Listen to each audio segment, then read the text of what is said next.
Hello అండి, welcome to pocket crypto Telugu. ఈరోజు prediction market అయిన పాలీ మార్కెట్లో డిసెంబర్లో ఫెడ్ రేట్స్ తగ్గించే అవకాశం సుమారు 30% పడిపోయింది.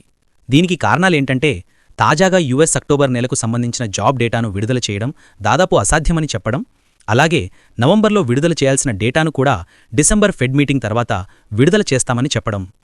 ఇలా ఎందుకు చెప్పారంటే ఫెడ్ రేట్ కట్ డెసిషన్ అనేది డేటా డ్రివెన్పై, అంటే ఆర్థిక డేటాపైనే ఆధారపడతాయి, ముఖ్యంగా జాబ్ మార్కెట్ డేటా.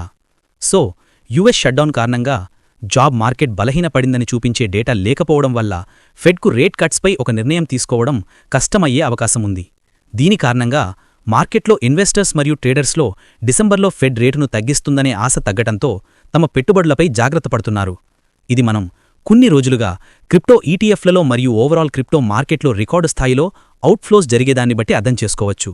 చివరగా ఈ నిర్ణయం కేవలం క్రిప్టో మార్కెట్పైనే కాకుండా స్టాక్ మార్కెట్పై కూడా ఉంటుందని గమనించగలరు. Thanks for watching. See you in the next video.